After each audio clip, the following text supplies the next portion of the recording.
Hello. More information coming in this morning on the Omicron variant.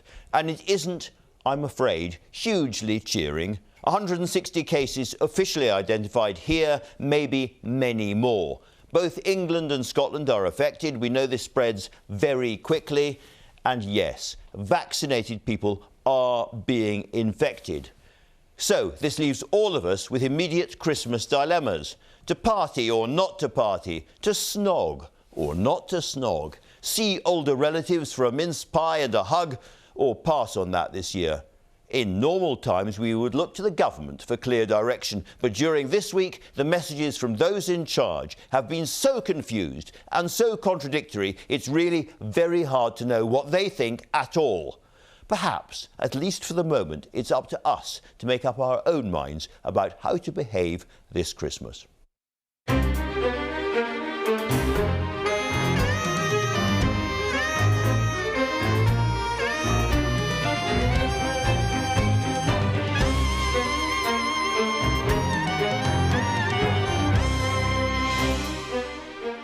Anyway, let's see if we can clear some of this up with the Deputy Prime Minister, Dominic Raab, who also has big criminal justice announcements today. From the very latest scientific analysis on the threat of Omicron, I'll be talking to the South African scientist staring down his microscope at the epicentre of this new threat, Professor Willem Hanekom, and to the UK government advisor, Professor Mark Woolhouse. With more than 200,000 children already out of school because of COVID, I'll be joined by the Children's Commissioner, Dame Rachel de Souza.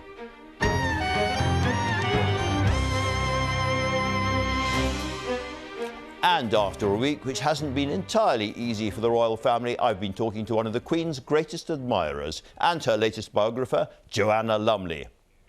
Reviewing the news, Good Morning Britain's Susanna Reid and The Guardian's deputy political editor, Jess Elgott. But before all of that, the news with Roger Johnson. Andrew, thank you. Good morning. The rules around travelling into the UK have been tightened again in a bid to control the spread of the new Omicron variant of COVID-19. Anyone arriving into the UK from Tuesday morning will require proof of a negative COVID test taken within 48 hours before departure. And the so-called red list of destinations has been expanded to include Nigeria. The killers of 6-year-old Arthur Labinio Hughes are to have their prison sentences reviewed after claims that they were not long enough. The Attorney-General will look again at the sentences given to Arthur's father and stepmother. The Prime Minister is expected to announce an inquiry into Arthur's death later. Several football clubs paid tribute to Arthur during Saturday's games, including Birmingham City, the club which Arthur supported, where fans applauded in the 6th minute of their game. At least 13 people are now known to have died after a volcano erupted on the island of Java. Officials on the island say that dozens more have been injured, many suffering severe burns from the huge ash cloud which escaped Mount Semeru. The volcano has been in a state of near constant eruption for decades. A blast of wintry weather is sweeping across parts of Scotland and northern England today, where nearly 5,000 homes are still without electricity, 9 days after the damage caused by Storm Arwen. Army troops will continue supporting residents in remote areas, including 80 Royal Artillery personnel who've been deployed to Northumberland. The Business Secretary, Kwasi Kwarteng, will visit Bishop Auckland in County Durham later today. And drugs gangs will be targeted and addicts helped in a new strategy costing £700 million over 3 years. The plan, which is expected to be announced by ministers tomorrow, will see a large proportion of the cash going to prisons and the police to tackle dealers. But addicts will be taken out of the criminal justice system and into healthcare and recovery programmes. That's it from me. The next news here on BBC One is at 1 o'clock. Back to you now, Andrew. Many thanks for that. And now to the front pages and some proper news stories. The front page of the Sunday Telegraph, COVID pill to be ruled out before Christmas, and that's going to allow people to treat themselves at home. We'll talk more about that, of course. And the Sunday Times has a really interesting story here about the doctors and nurses who are absolutely furious as unvaccinated people fill up emergency beds which are really needed for other people. We are still human beings and we still get angry at things that we think aren't just, says one nurse. And a doctor from Birmingham says, when you can't provide the services you feel you need for the rest of your community and other patients who've got life-limiting illnesses, there is a degree of frustration and anger. And he says it's infuriating and frustrating to see those people filling up the beds there. The Mirror is turning back to another political aspect of this story. Of course, the Number 10 party on the 18th of December, this time last year, at a time when lots of people were not allowed, in fact, most people were not allowed to socialise at all, and people were dying. Our loved ones died while Number 10 partied is their front page. Another couple of interesting stories on the front page of The Observer. One particular, if you're looking for good news on the Andrew Marr programme this morning, look away now, because this is Sir Jeremy Farrar, Director of the Wellcome Trust, Government Advisor until recently, and he says that we have squandered our progress on COVID. I must read you this paragraph. This is him talking. The longer this virus continues to spread in largely unvaccinated populations globally, the more likely it is that a variant that can overcome our vaccines and treatments will emerge, he says. If that happens, we could be close to square one. So that's cheered you all up. And finally, Prince William on the front page of Mail on Sunday. He's on the front page of a lot of papers talking about mental health. And again, we may come to that story later on. But let's start again with COVID, Jessica, because there's a terrifying piece of visualisation, a piece of art in The Observer about this new Omicron variant. I don't know if it's realistic, but it looks like a kind of bristling Death Star from what they've drawn. Yeah, it looks terrifying, and even more terrifying in this, the crucial questions. None of the questions have actually really got answers. Loads of this is the great unknown. The two really severe things that we don't know about it is how fast it infects people and how much it can evade vaccines. But the early news so far is very worrying. One expert quoted here saying that he thinks it can infect up to 6 times as many people as Delta that fast. Well, we have news on that later in the programme from South Africa. But let me ask you about the front page of The Telegraph, that pill, because that is a piece of good news, I assume. What does this pill actually do, Jessica? Yes, the pill is one that might otherwise have been given to people in hospital once their COVID develops and becomes severe. But now it's going to be given to people who are immunocompromised, people who are clinically vulnerable. If they're infected with COVID, they can get it to treat themselves at home, maybe within 48 hours of a test. So that's another sort of egg that the government's putting in its basket, which all the eggs are in this basket, of treatments and vaccines rather than things like social distancing to combat this new threat. To preserve Christmas. And of course, we learn that the Prime Minister is going to take a decision about Christmas very shortly before Christmas as to what's happened. But there's also this really important story I mentioned about the Number 10 party.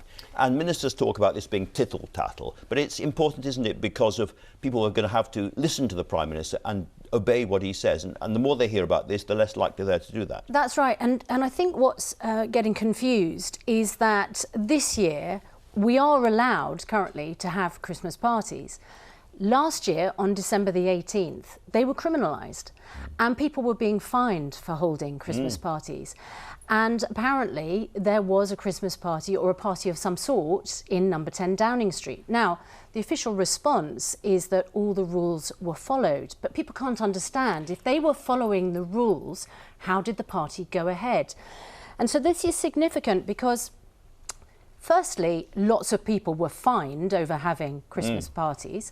Secondly, and this is critical for the government, there were people who were not allowed to see family members at that point. And the Sunday Mirror draws attention to an absolutely tragic but symbolic story about an 86-year-old woman, Beryl Harris, who died in hospital of COVID on December the 18th, the same day that there was apparently this knees up in Number 10. And her daughter is saying, how did my mum die without me being able to be with her? But the people who were supposed to be protecting her were having a gathering. And that's one of the significant questions that the Prime Minister and the government have to answer. Well, I'll be talking to the Deputy Prime Minister, Dominic Raab, about this later on. But just to be absolutely clear, the dilemma we all have is how it is possible to have a party, you know, where drinks were being taken and games were being played and so forth without it breaking the rules. I think nobody outside the government understands how that's possible. Nobody can understand how they had an exemption on this because they claimed that the rules were being followed. And the third reason why this is so important is because, as you say, The Sunday Times this morning, Tim Shipman, who of course is very well connected, knows the inside story on these things, chief political commentator, says that December the 18th, so exactly a year on, this year, Boris Johnson will make a decision about what is going to happen for this Christmas. Just a few days before Christmas, very late for most of us. And of course, there is this persistent point that the government makes one set of rules for all of us, but there is a special set of rules which is followed by those at the top. And so if he wants people to obey the rules, and at the moment there's quite a light touch of rules, there are masks, of course, indoors in shops and on public transport, and there are certain travel restrictions. But if he's going to introduce more rules which would restrict our Christmas, people could quite rightly say, well, hang on a moment, last Christmas you didn't follow the rules, so why should we follow them this Christmas? Jessica, do you think we're at a moment of public pushback if there's more rules and people just exhausted, fed up, frustrated and will behave, as it were, less obediently than they did a year ago? I looked at some polling on this for a piece that I did on Friday, and it's really interesting to see how the polling around whether there should be new restrictions in hasn't really shifted since the summer. People are against much further restrictions than we've got now, and generally you used to see public support for it when things got more worrying. But the fact that Omicron doesn't seem to have turned the dial that much, I think should be something quite worrying for the government. Basically, if people are really, really scared, they will accept restrictions. But if they're not, they may well not, particularly if the government isn't behaving as it wants the rest of us to. And one of the people who's really been affected during this pandemic is my colleague Kate Garraway, of course. We've had her on the programme, yes, talking about Derek Draper, her husband. Because he is one of the worst affected patients from COVID who survived. And he is, of course, at home right now. And there's a piece in the Mail on Sunday this morning because, of course, she is about to take over Life Stories, Piers Morgan's programme on ITV, and his very last Life Stories interview is with Kate, and a huge amount of it, of course, is about Derek. And she talks about the fact that most of the time Derek is not able to communicate not able to speak with her. At all. Very occasionally he'll say those three precious words, I love you. And it's just, it's such an emotional story. I was there in the audience with her children. And it's an incredibly moving story, and she's been so resilient throughout We do this try pandemic. to bring you on this programme some of the good news stories as well. Jessica, I don't know if the government regards it as a good news story, but they did make a change of policy last night, didn't they, on travel restrictions? Yes, and already, of course, plenty of people in this country's Christmas have been ruined. We've got a big South African and African population who might have been planning to see family for Christmas, and they now can't do so because of these new restrictions. But they've also got introduced these new restrictions for testing, pre-departure testing, something that Labour's been calling for, lateral flow 2 weeks, yes. For about 2 weeks, lateral flow or PCR testing, which means you'll have to take one just before you travel to the country. Will it ruin people's Christmas? I don't know if extra testing will, but it's certainly going to add on to the beleaguered travel industry. But it is something that we all had to get used to earlier in the year, and we all did if we were coming into the country or coming out of the country. Let's talk about, I said earlier on in the programme that this was going to be a big crime week for the government, lots of announcements on crime, and there's an interview in The Sun with the Prime Minister. David Wooding of The Sun has interviewed the Prime Minister. The drugs don't work is the main headline. Just, Susanna, explain to us what that's about. Yes, it's a big commitment to crack down, unleash an all-out war on drugs. This week is the way that it's being sold. A drive to clean up Britain's crime-plagued streets. Cracking down on drugs, cracking down on this sort of crime is obviously going to play to his base. It's very popular, but there are a couple of extra lines in this piece. And Mr Johnson also promised action to create safer streets for women and girls and restore public confidence in the police, which was shattered by the murder of Sarah Everard by the Met officer Wayne Couzens. He says pestering women in the street of pubs and making lewd comments could also become an offence. Mr Johnson said there's a big public outcry about Sarah Everard's death. The public are never wrong. Well, I mean, he's absolutely right. There was a massive outcry. I think But it was a bit different, wasn't it? I mean, it's a slightly different issue from wolf whistling. So To conflate the two is disingenuous. I mean, the Met have serious questions to answer about why Wayne Couzens was able to do what he did when complaints had been made about him in the run-up to Sarah Everard's death.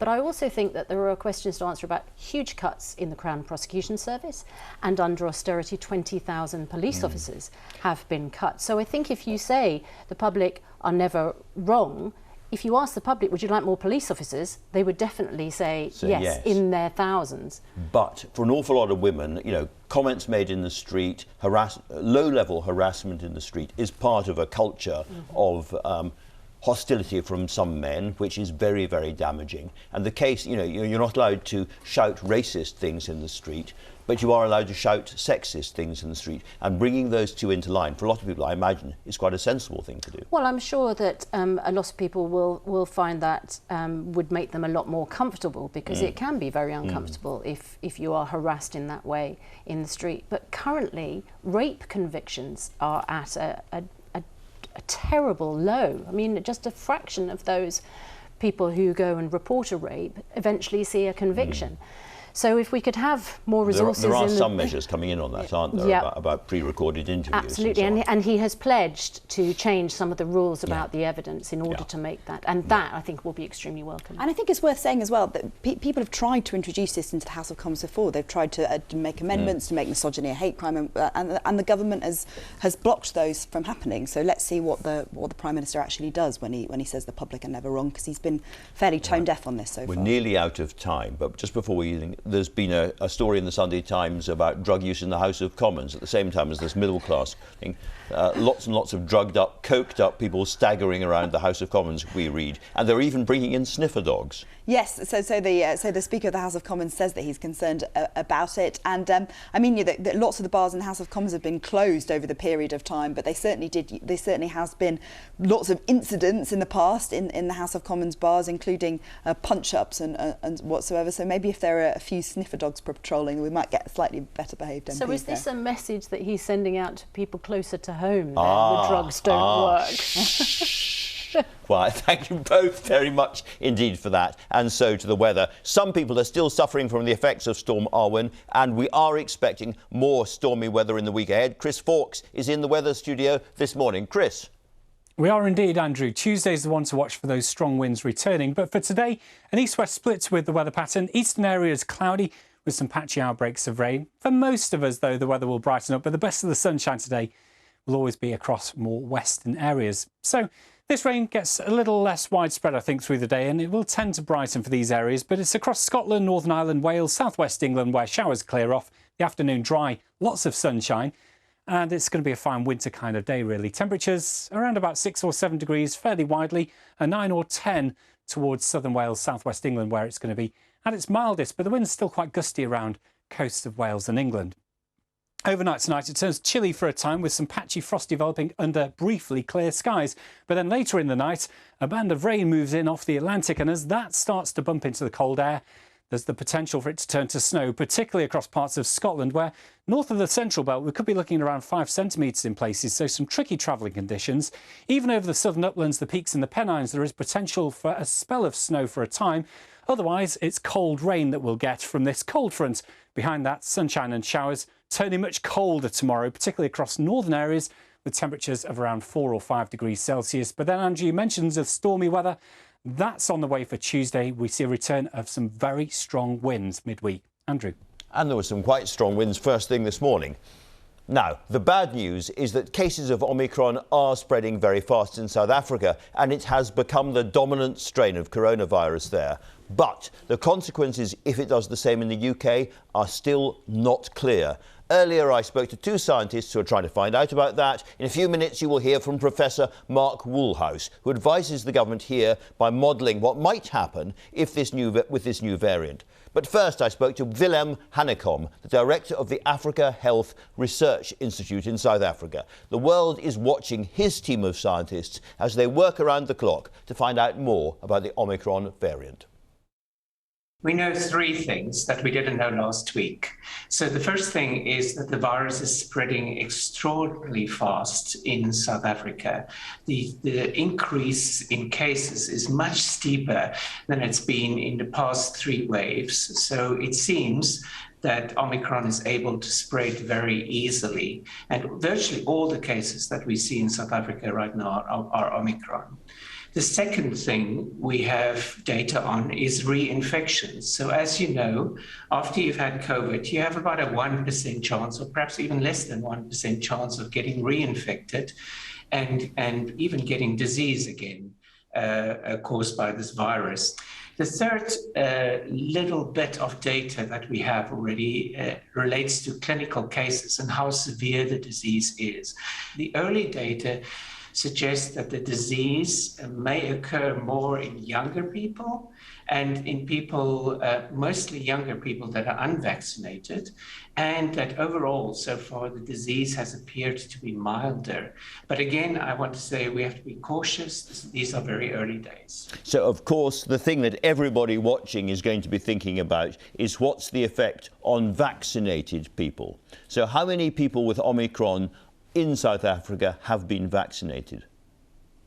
So I cannot give you that exact figure, but I think that anecdotally, in speaking to clinicians who are working in hospitals where these cases have been admitted, a large proportion of people that have been admitted have not been vaccinated. So it's the same story as what we have known before from vaccines, it seems. And the story is that vaccines protect against severe disease and death, and therefore vaccines are still absolutely critical.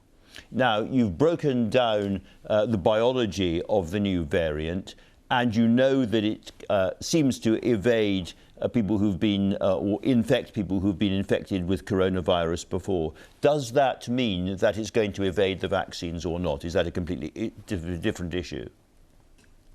So the vaccines may be less effective, but the important point is that most vaccinologists still believe that the vaccines will still protect against severe disease and death. And that is really why we're giving vaccines for COVID. Now, you said earlier on that it was spreading astonishingly fast. Are we absolutely sure that it outcompetes the other variants? So it's difficult to say in South Africa because it's difficult to conclude that it has outcompeted Delta, which of course was the previous variant that was very prevalent here. Because at the time that Omicron emerged, the number of infections were extraordinarily low. And Omicron is a completely different lineage. So we don't actually know at the moment whether it has outcompeted. Perhaps we will get some experience in other countries where Omicron has spread to see whether it would be able to outcompete Delta. Professor, as I mentioned at the beginning of the interview, the world is watching you and your team, and the world is wondering whether vaccines are going to work against Omicron. When do you think you might have answers? So we will have answers from various sources. The first is big vaccine effectiveness studies that are ongoing in South Africa. We've got surveillance systems, and we should have data surrounding vaccine effectiveness on a population basis within about a month, if not a little bit earlier. And then one can also look at vaccines in the lab. You can look at whether antibodies are able to control the virus in the lab. We call it a neutralization assay, by using plasma, which is a blood product from previously vaccinated people, and seeing how well that plasma would work against the virus that you grow out in the lab or that you make in the lab to copy Omicron. And those results should be out within a week already. Professor Hanekom, thanks for the moment very much. Professor Willem Hanekom, Director of the Africa Health Research Institute. And listening to that is Professor Mark Woolhouse, the Government Advisor and author of a book about the extraordinary events of the last year, The Year the World Went Mad. Professor, based on what you've heard from Professor Hanekom, are you expecting Omicron to become the dominant variant in the United Kingdom? It's certainly a possibility, Andrew. As we've heard, the Omicron variant is highly transmissible. It appears to be spreading very rapidly in South Africa, and the early signs are that it's spreading pretty rapidly in the UK too. If those trends continue, then over the course of the coming weeks and months, Omicron could even come to replace Delta entirely right around the world. You say it's spreading very rapidly. Do you think it could be much more widespread than we think? The Health Security Agency has reported, as of Friday, over 100 confirmed cases of Omicron in the UK, right across the country, but with concentration slightly in London and in Scotland. It's not clear yet exactly what fraction of all the cases that represents, but we have hints because there is a diagnostic shortcut, something called an S gene dropout, that allows us to get an early impression of how many possible Omicron cases there are, even without sequencing. And those S gene dropout cases are also increasing quite fast. And I think these S gene dropout cases are in London, the southeast of England and the East Midlands. Is that right? Well, and in Scotland, they're all over the country. We always got a few of them, even with Delta, which is not an S gene dropout variant. But they have been picking up. But the numbers are still quite small. So the absolute number of Omicron cases in the UK, I would still suspect is more in the hundreds than the thousands. The important point is that they're growing, and they're growing quite fast. Now, you were listening to Professor Hanekom there, and he was saying, first of all, that this does evade the immunity built up by people who'd had the virus previously. Do you think, from what you've heard, that there is a serious danger it evades vaccines as well? The vaccinologists and the immunologists think that they won't, this variant won't evade the vaccines entirely. And it's important to remember that against the Delta variant, which is a different variant itself, the booster vaccinations in particular have turned out to be very, very effective, well into the 90% protection against infection, but also against disease and putting people in hospital. So even if the vaccines were just slightly less effective against Omicron, they would still be very, very good. Last night, the government changed the rules so that travellers arriving in the UK have to take a COVID test before departure. Does that make any difference at this point?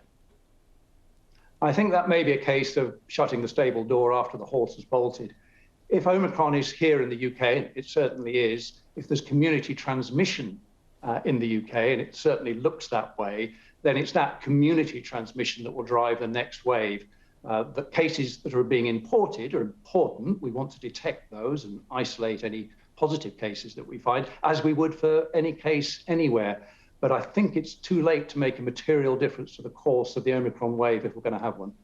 All right, Professor Woolhouse, thanks very much indeed for talking to us. Listening to that again was Professor Hanekom. Now, Professor Hanekom, there has been some suggestion from South Africa that you feel the rest of the world is panicking unnecessarily about Omicron. What is your view? I'm completely aligned with that view of my colleagues within South Africa. I think especially the travel bans are going to do very, very little to stop the spread of Omicron. In fact, our experience is exactly the opposite. They're not going to do anything to stop the spread of Omicron. But in a country like South Africa, which is a middle income country, the amount that we are losing economically from travel bans, it's just astronomical, and we really cannot afford that. Because our Prime Minister, Boris Johnson, argues that that might be true, but stopping people coming in stops the spread of the seed and buys us time. You have just heard from your colleague in the UK that this is not really where the focus should be to ultimately control the epidemic within the UK. I do not want to speak for the UK, but I think the other measures may have to be put into place if you want to control Omicron within your country. Professors Hanekom and Woolhouse, thank you both very much indeed for talking to us. The name Arthur Labinho Hughes will not be forgotten. This week, his father was jailed for 21 years for his manslaughter and his partner jailed for 29 years for Arthur's murder. Later this morning, the Prime Minister is expected to announce an inquiry into the case. The job of the Children's Commissioner is to promote and protect the rights of children, especially the most vulnerable. The current Commissioner, Dame Rachel de Souza, is with me in the studio. Dame Rachel, welcome. What could have been done to help Arthur? Look, first, I think it's so important we're here talking about Arthur's case. The life of a child is of inestimable value, and his voice was not heard, and that's where we need to start. Obviously, there's a serious case review underway, and we need to see what that says, but we must take decisive action, and now. Now, my concern is that here we are, 20 years since this post was set up, and we're still having these cases. And there are two things that I think we absolutely have to do and do now. One, what Arthur raised concern. He was not a baby. He was 6 years old. He raised concern and the system did not hear him. We must listen to the voices of children. And secondly, we're no doubt with these reviews and national reviews that are absolutely right that they happen, they tend to make the same recommendations. My challenge to the system is going to be, we need to, and this is what I've done, is go look at the best places where social care is delivered. Look at it. It's not a matter of system recommendations. It's a matter of delivery. When I go to the best places in this country, do you know what I see? I see people inquisitive about children. I see managers asking the right questions. I see so a lack a of system curiosity really has been the problem here, because after all, it wasn't just Arthur. You know, his grandmother raised concerns about bruises, and his uncle contacted the police, and still nothing was done. And that's why that professional curiosity is critical, but the system must support social workers' professional curiosity, not distract them on other things. You know, I've had 30 years in education reform and seen many of these cases. Education's unrecognisable because we reformed and focused on children in the classroom. We need to see this in children's social care as well. It's happening, and but what I'll tell you is this is not a quick fix, an easy recommendation. The best places in the country that do this have taken 3, 4, 5 years to do this. It's a big job, but we must do it for Arthur. Change. For Arthur, we have to do it. Now, another reason behind this, I don't want to suggest that he died for any other reason, that two evil people killed him, and we should always remember that. Nonetheless, this all happened during lockdown, or a lot of it did. He wasn't going into school where things might have been picked up, and social workers at that period were not allowed to go to houses in person to check up on children. And so the terrible question I have to ask is, do you think there are other awful things going on up and down the country that have been hidden by the pandemic? I think there's no doubt that lockdown was such a shock to the whole nation that it weakened the system of support. But actually, in Arthur's case, he did have a number of professionals around him. He did have home visits. We have to wait to hear exactly what's happened there. And what I would say, I was in school during the lockdown. I went into school every single day. And I know my colleagues were picking up the slack and going out and seeing and checking on children they think were the most vulnerable. It was a terrible time. It was a terrible time for the whole nation.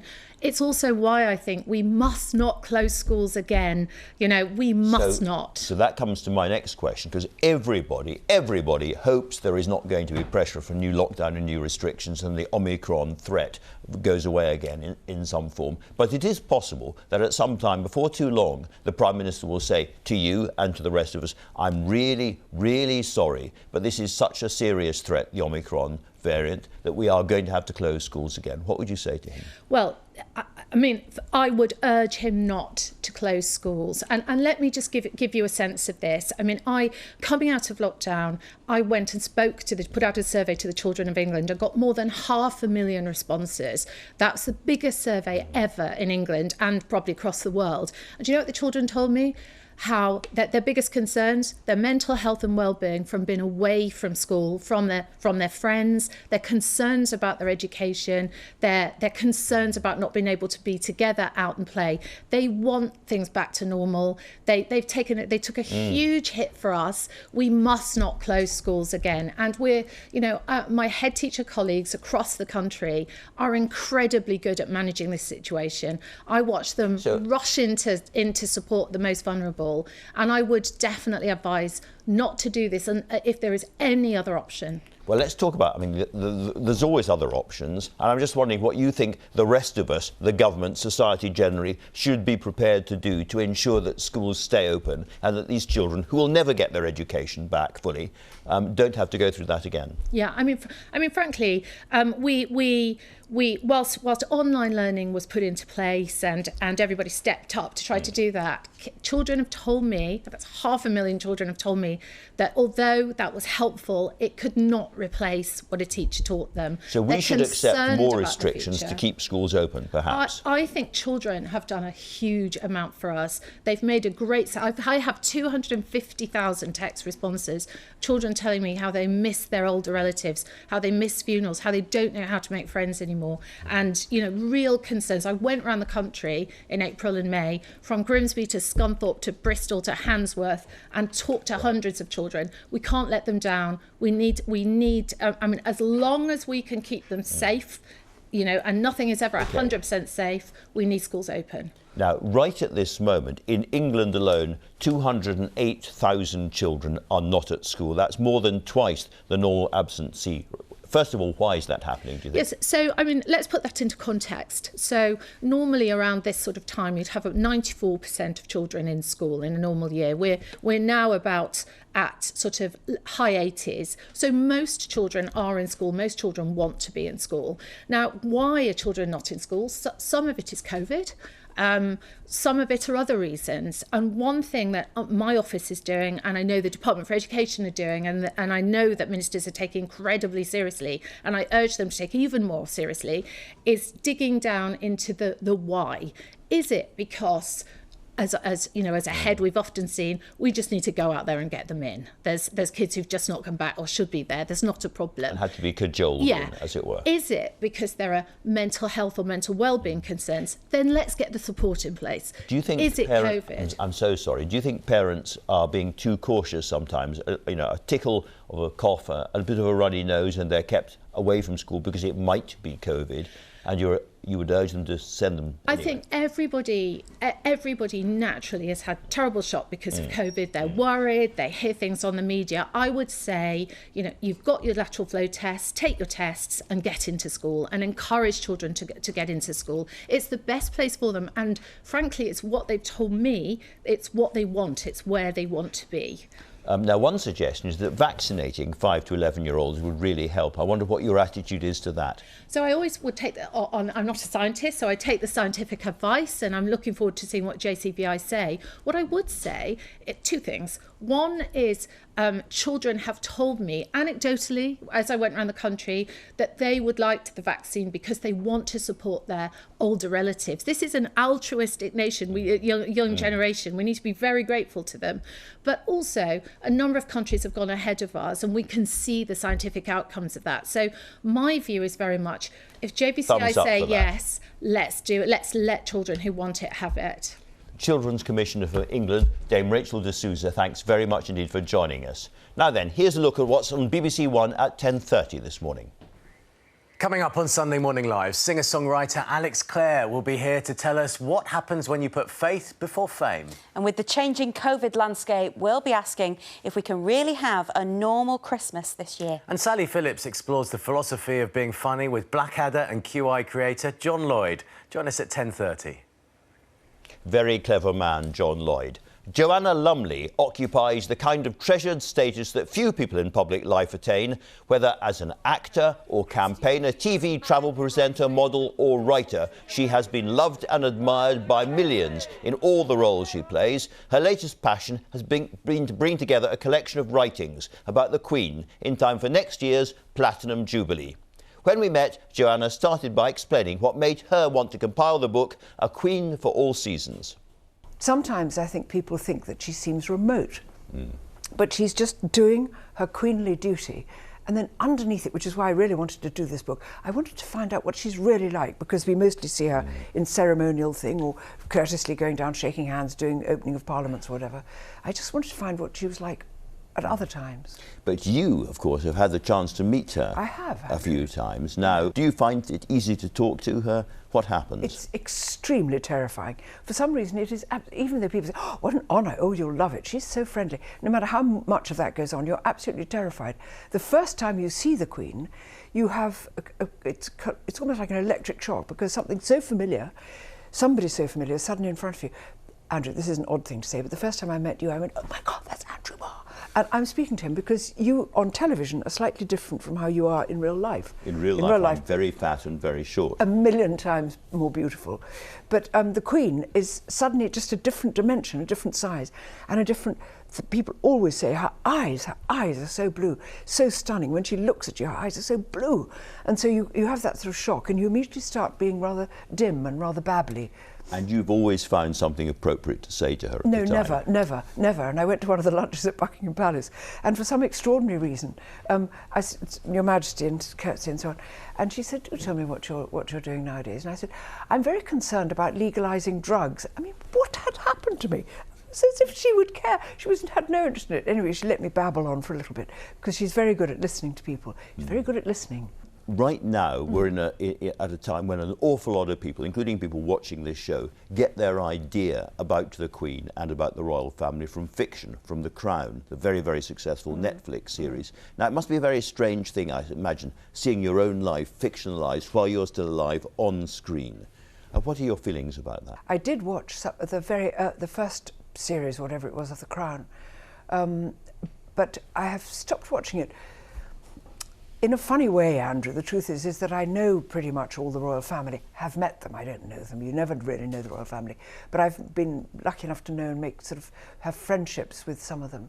And I can't bear the thought of people pretending they know what they say in private to each other, or I don't know, it just seems a bit odd. And do you think it sort of damaged the image of the royal family, this fictionalisation? I'm sure it has. I think it probably has, because whatever they're saying and doing isn't what happened, so it's not the truth. Talking about the royal family and not just the Queen, it's the Platinum Jubilee coming up, and it comes up at a time which is really, really hard for the royal family at the moment. You know, you've got the court cases, you've got the endless reporting of the younger princes and so forth. How damaging is that, and how much do you think that hurts the Queen herself? I don't know, it's quite hard to tell. The Queen seems unassailable, no matter what people have to say about whether they're monarchists or not, and Republicans and people around the world, everybody who's got bad things to say about the royal family, mostly they haven't got that to say about the Queen. Most people now realise that she is a completely exceptional person. And so that's what I tried to focus on in the book. I said it's not about the royal family, it's not about politics, it's not even about monarchy. It's about this particular person and how she's managed to carry the trappings of state like an enormous burden, like that figure of Atlas carrying the world. Yes. The Queen going on and on and on and never giving up. You don't think republicanism will come back in this country? I don't know. I think one can nowadays particularly, never second guess the future. We all thought we'd be out of lockdown now, Andrew, and look, we can hear the clink and the clank of chains. So, Joanna, what do you think? Because we've had all the ghastly Harry and Meghan business and the rest, and she is Delphic. She gives nothing away, absorbing it all, taking it all. What do you think's going on inside her? I don't know. I hope her Christian faith looks after her, and I think that no matter what we read through the newspapers or report through tittle-tattle, is that probably isn't really what's going on, and probably the royal family is much closer than we think, I think. So, Joanna Lumley, it's always such a pleasure to talk to you. Thank you so much. Thanks, Andrew. The Deputy Prime Minister and Justice Secretary, Dominic Raab, is my last guest this morning. Dominic Raab, welcome to you. Good morning. Is Omicron more widespread in this country than we had thought? Well, look, we know we've had, I think, just a little over 150 cases. So those are the facts. The impact we're still gauging, as your guests today have shown. I think the real truth of the matter is that one thing people seem pretty confident about is that increasing the take-up of boosters and vaccines. We're now at 80% double jabbed. A third of the country have had the third jab or a booster is the surest defences.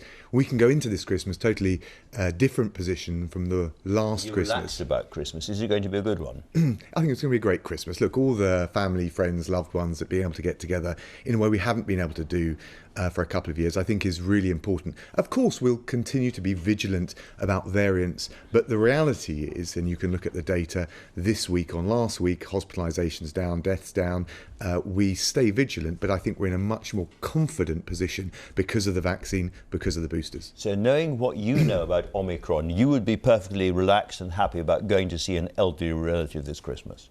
Yes, I mean, of course, it always depends a little bit on their personal condition. If they're safeguarding, it may be different. But I think people should enjoy Christmas, get their loved ones around them, celebrate it in a way we haven't been able to in the past.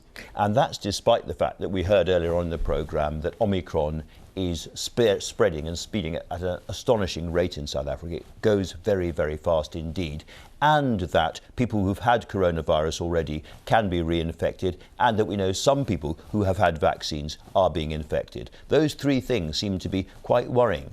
Well, look, all of those caveats and qualifications apply. That's why we need to stay eternally vigilant. That's why we've taken some measures in relation to transport. That's why some of those countries, even if it's residual defence against reseeding in this country, have been put on the transport blacklist. But closing the door after the horse has bolted, said Mark Woolhouse. Well, you always get the Goldilocks criticism of we've done too much, we've done too little. The reality is, I think if you look at the hospitalisation rate, the fatality rate, all down this week on last week, the latest statistics, if you look at the success of the vaccine scheme, 80% plus of not just adults but those over 12 double jabbed, the boosters and the third jabs out to a third of the country. Actually, we have steadily and patiently but steadfastly created the resilience and the defences which mean we can enjoy Christmas. You're putting everything into vaccines as the line of defence, really. If they don't work, what next? Are you contingency planning for a serious new wave? Well, look, we're always watching the variants. I'm not sure it's quite right to say that everything has gone into vaccines, but the big focus, the big priority has been that. But we've also talked about therapeutics, the drugs that mean that even if transmission spreads, it is no more harmful than, say, ordinary flu because you take the fatality out of it. That's been important. And we've, of course, with testing, we're in just a totally different place with the lateral flow test, but also we've taken extra measures in relation to travel. I know that's going to upset or disrupt some people, but I think it's all part of the jigsaw that goes to a strategy which has put us in a much more confident place so we can enjoy Christmas, we can, and also for the economy, jobs up, growth up, wages up. We're doing the right things, I think, in the right way. Was your colleague Grant Shapps, the Transport Secretary, right when he said just 2 days ago that doing this would kill off the travel sector? Well, look, the Grant is very plugged into the travel sector. Of course, he's right to articulate the commercial interests. I think, though, that the worst thing would be to then lurch, having not taken incremental steps that can make a difference, even if it's only at the margins in the way your guest described. I think we want to make sure we take those steps earlier, precisely to avoid the bigger disruption to travel and the economy. Is it right that the government are going to look again at all of this, look at the possible restrictions on the 18th of December? Look, we keep the restrictions constantly under review, but we're at plan A. Because that's a week before Christmas. Yes, but if we weren't constantly looking, engaging, people will be asking the question. So that's the normal course of events, but we're in plan A. We haven't even had to revert to some of the measures that were described in Plan B. And I think, again, that's testament to the success of the vaccine rollout and the plans that we've put in place, but also then just delivered over the last year. Now, I said at the beginning of the programme there had been contradictory advice from the government over all of this, the future. We have the Deputy Prime Minister here, so you can give us definitive answers, I am sure. So the head of the Health Security Agency, Dr. Jenny Harris, says, don't socialise if you don't need to. The Prime Minister says, go to parties. Who's right? No, people should go to the parties, the events. She's wrong. Well, no, I don't know. I don't have the full context for what she said. And of course, the scientific advisors, the public health advisors will caveat very carefully what they say. But our message is this: enjoy Christmas this year. The vaccine rollout means we're in a position to do so. And also, although I know you like to have the definitive answers to everything from the DPM, but we're also saying that employers can be trusted to take some Let me finish that. Can be trusted to take common sense approach to the factors, the circumstances in their businesses and in their sectors. So on employers, the business secretary said small parties fine, big parties don't. Do you agree with that? I believe in trusting employers to get the common sense balance and not second guessing them with every different decision in regard to this. And our overwhelming advice is enjoy Christmas, go to those events. People need to see that social interaction, whether it's at work or amongst family and friends. Well, let's get to a more intimate question. The Work and Pension Secretary says, don't kiss people under the mistletoe. The Health Secretary says, kiss who you like. Look, I'm not going to start telling people who and who they can't kiss. The parties are fine. Enjoy being amongst loved ones this Christmas. It is not the job of the government to micromanage all of these different common sense judgments. We set the framework, we give advice, but we also trust people to enjoy things and do things in a responsible way. And we understand that whatever the rules say, there is still a little bit of nervousness out there. And we understand that. All right, let's move from this Christmas to last Christmas and last Christmas party. Very straightforward question. Last Christmas, were Christmas parties allowed in London? So look, if you're so generally no. No. No. Generally no. And yet we know there was a Christmas party at number 10. So how did that not break the rule? Look, I'm not going to say anything beyond what the PM has said in relation to this. We've got, let's just be clear what we're talking about here. Something that took place a year ago, yes. Unsubstantiated, and people were dying. Unsubstantiated, anonymous claims being made. The PM has been crystal clear in relation to any circumstances, events in Downing Street that the rules were complied with, and the police have been very clear. They'll look at any letter, but they don't normally look back and investigate things that have taken place a year ago. I don't think. Well, in the absence of some form leave of retrospective to one side. That's a strange thing for the police to say, but let's leave that to one side. Let's remind ourselves what the legal position was a year ago. Sure. Here we go. You must not have a work Christmas lunch or party where that is a primarily social activity and is not otherwise permitted by the rules in your tier. London was in tier 3, so it definitely was not permitted. Now, the BBC has spoken to serious sources there who say that was drink and food and party games. It was a party. And I come back to this really dilemma we all have. Number 10 says no rules were broken. If there was a party, then rules were broken. If there wasn't a party, then rules weren't broken. Was there a party? Wait, but you've just given me, you referred to reports. They're anonymous, they're unsubstantiated. No, with respect, Andrew, you've pointed to a rather caveated set of guidance which we all look at and work out how to balance, and the PM's been very clear, no rules were broken. So I wasn't there, by the way, so I can't give you all the reports, because multiple people have reports. The Financial Times, not a tabloid newspaper. The Mirror, a tabloid newspaper. The BBC, Laura Koonsberg, a very, very experienced and plugged-in reporter, all report the same things. But you are telling us definitively this morning that that party never happened. But all the reports... Well, I'm asking you, did it happen or not? You must know. I don't know because I wasn't there, so I can't give you first-hand... You're Deputy Prime Minister, you must ask people. Well, I do, and what I know is that you've got, from all the sources you refer to, unsubstantiated claims being made, and all on the basis of anonymous sources. It's impossible, actually, to answer the charge on that basis, other than to say we're clear that the rules were followed. But you are surrounded by people in number 10 the whole time. You must have asked people at some point, if only out of natural human curiosity, did this party happen? Actually, we've been getting on with the job of the criminal justice... Never occurred to you to ask about it? I watch all of the flurry of accusations, counterclaims that are made, but the truth is, until there's something substantiated, until it's more than the anonymous sources that I think, in fairness, you've described, I don't think we're chasing the shadows. What I'm focused on is the criminal justice work that we're doing on victims, on drugs, on prisons, on the terrible cases that we've seen with baby Arthur and baby... and Tony Hudgell, which I was addressing this week. So forgive me, I've got lots on my plate. I'm not chasing the unsubstantiated, anonymous reports that you've referred to. All right. You are a professional lawyer. Can we at least agree that if the party took place, it was breaking the rules? Well, if there's a breach of the rules, there's a breach of the rules. That's circular, Andrew, but I don't know the full facts because I wasn't there. So the answer to my question is yes, if there was a party, it was breaking the rules. Well, as you said, the definition on the guidance that you've just shown needs to be applied. It was quite heavily caveated, actually. But look, of course, if there was a formal party held, of course, that's something that was clearly contrary to the guidance that you just cited. The rest of us were told we could not party, we could not socialise. Up and down the country, people were dying at the time that party took place.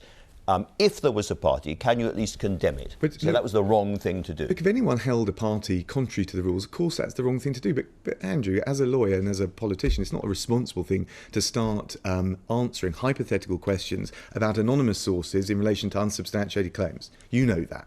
But we can agree it was wrong. If it happened, it was wrong. If something unsubstantiated from anonymous sources actually materialised, then of course it would be wrong. All right. Let's move on to schools. Yes. There are 208,000 children out of school at the moment in England alone. Why was that? Why has that happened, and what can you do to get those numbers down? You're talking in relation to COVID? Yeah. Yeah, look, of course, the school's done an amazing job. We've got more testing being done. I think schools want to be very careful in relation to the spread of the virus, but actually the vast majority, the overwhelming majority of children are in school. That's the right place for them to be. And with the extension of vaccines to the over 12s, 80% now covered with 2 jabs, the third with the boosters and the third jab, actually we're in a much better position. But of course, the winter months have always been the point of higher risk. The scientists have always warned that.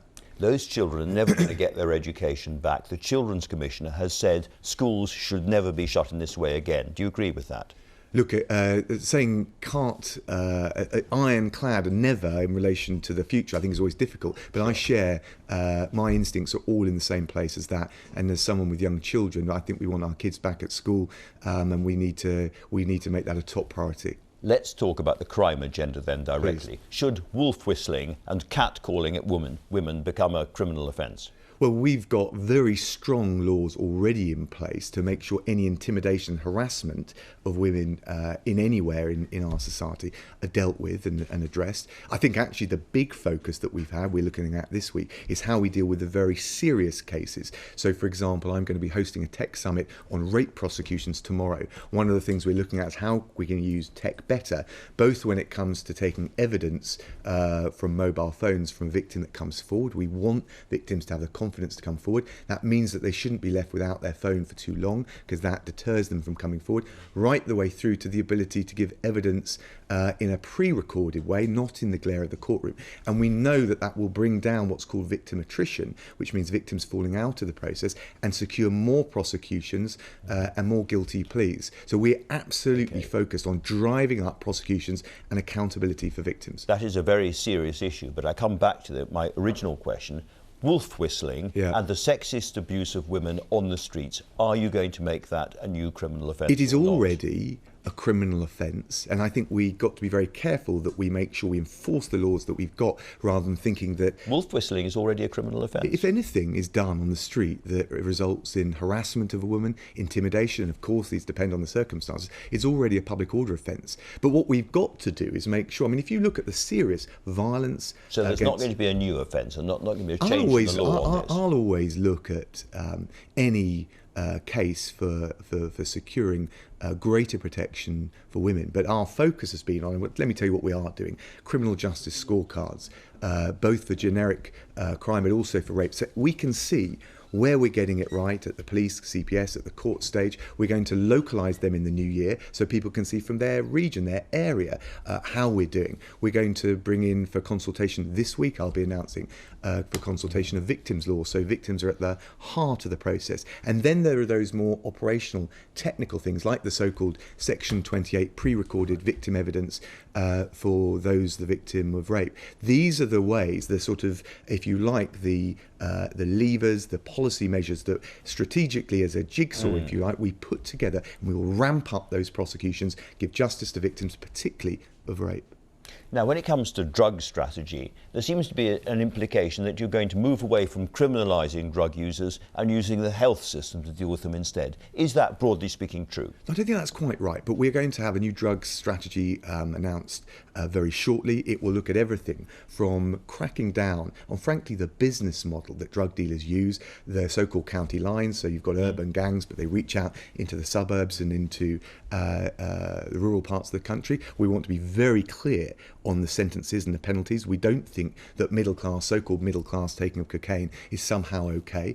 So no, in that sense, we're going to be tough. But we're also looking at how we help addicts drug addicts get free of their dependency. So just to give you one sense, and I'm going to be announcing a prisons white paper, HMP Alt Course in Liverpool has a drug recovery wing. So rather than just being stuck on methadone, which basically prevents harm, you've got a proper plan to get off drugs. I think we should be looking at expanding that right across the prison estate. All right, very quickly, Arthur Labinio Hughes, there are many people out there who think that the two people responsible for his torture and murder got lenient sentences, too lenient sentences. Are you one of them? Yes, and my heart goes out for that little boy.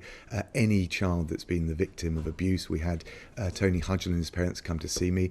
On relation to Tony's law, we've announced that we're going to raise the sentences for child cruelty. And in relation to baby Arthur, the attorney has already said that she's minded to submit an application for review of the sentence. Dominic Raab, thanks very much indeed for coming in and talking to us. And that's all from me this week. Thanks to all of my guests, as ever, and to you for watching. Until next week, goodbye.